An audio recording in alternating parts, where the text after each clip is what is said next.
Pour le collectionneur débutant numismate, la collection de billets reste abordable et le grand nombre d'assignats imprimés en font des documents de collection attractifs. Cette vidéo décrit la création et les premiers temps des assignats mis en circulation lors de la période de la Révolution française en 1789 et 1790, avant le moment où le gouvernement français, la Convention nationale, décide d'introduire le franc comme monnaie nationale et le système décimal et métrique, sur proposition de Talleyrand. Bienvenue sur la chaîne History Channel 26 dédiée aux objets historiques à collectionner et étudier. Les sceaux, la numismatique, l'héraldique, la philatélie, la calligraphie.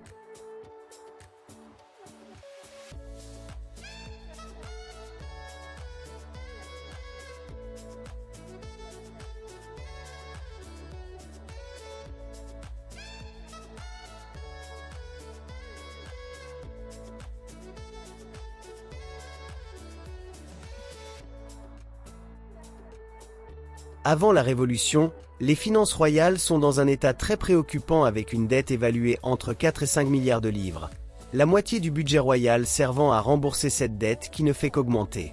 Le 5 mai 1789, à l'ouverture des États généraux, Jacques Necker propose l'émission d'un « papier national » via la caisse d'escompte, qui se verrait alors affecté au règlement de la dette publique, et il est rejoint par Mirabeau qui déclare qu'il faut bannir de la langue cet infâme mot de « papier-monnaie ».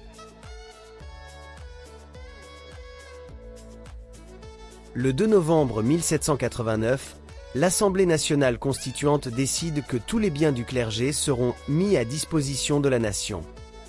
Ces biens seront dorénavant des biens nationaux, destinés à être mis aux enchères pour remplir les caisses de l'État.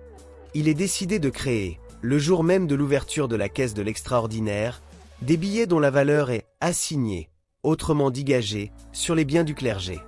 D'où le nom d'assignat. La caisse de l'extraordinaire gère les fonds provenant de la vente des biens nationaux et subvient aux dépenses du trésor public.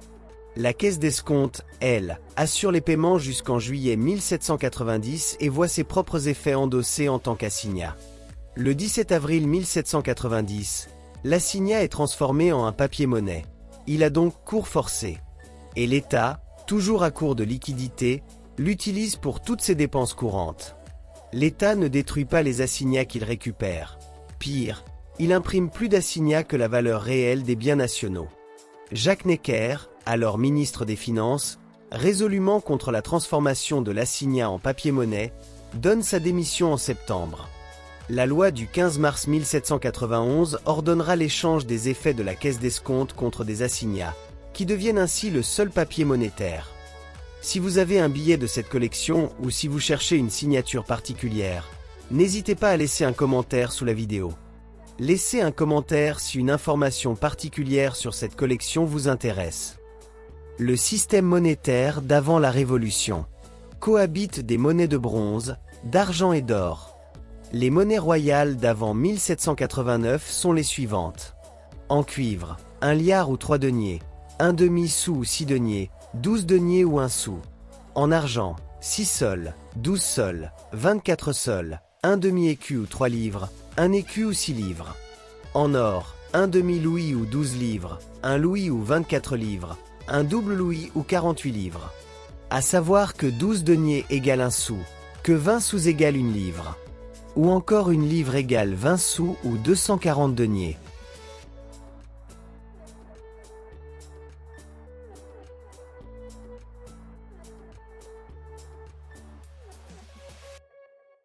Discours du 5 mai 1789 de Jacques Necker, ministre des Finances, initiateur de l'emprunt.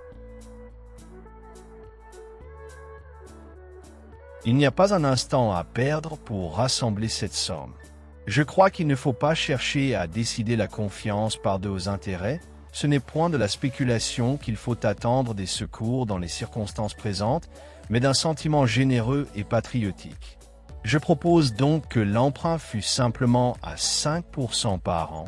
Plusieurs cahiers, sans doute, ont exigé que la Constitution fût réglée avant le consentement à aucun impôt, à aucun emprunt. Mais pouvait-on prévoir les difficultés qui ont retardé vos travaux? Pouvait-on prévoir la révolution inouïe arrivée depuis 3 semaines?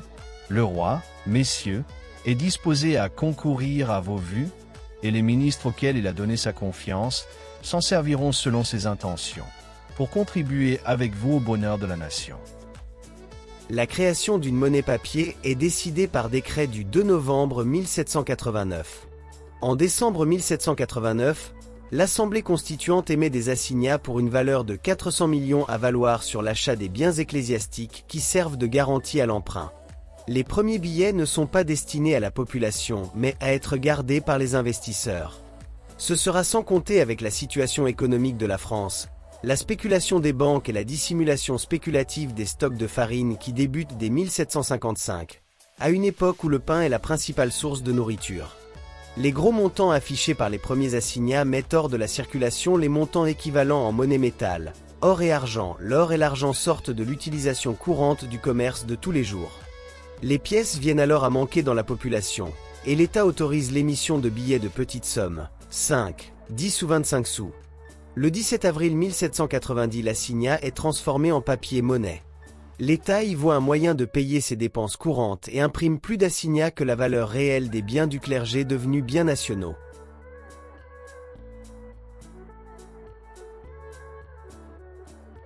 Le discours de Mirabeau en 1790 en faveur de l'emprunt. Nous avons un besoin pressant de moyens pour soutenir les affaires et l'assignat monnaie, outre qu'il remboursera la dette nationale, fournira aussi une plus grande source d'activité économique. Et la réponse de Charles Maurice Talleyrand, Périgord en faveur de la confiscation des biens du clergé mais hostile aux assignats. En réalité, il n'y a actuellement qu'une seule monnaie dominante, celle de l'argent. Si vous faites circuler du papier, ce sera du papier. Vous pourrez, je l'accorde, ordonner que ce papier ne perde pas sa valeur. Mais vous ne pourrez pas empêcher l'argent de prendre de la valeur, ce qui reviendra au même. Vous ferez en sorte qu'un assignat de 1000 livres soit accepté pour la somme de 1000 livres. Mais vous ne pourrez jamais forcer personne à donner 1000 livres en argent pour un assignat de 1000 livres. Et à cause de cela, tout le système s'effondrera. Qui de Mirabeau ou de Talleyrand aura eu raison en fin de compte? Réponse en fin de vidéo.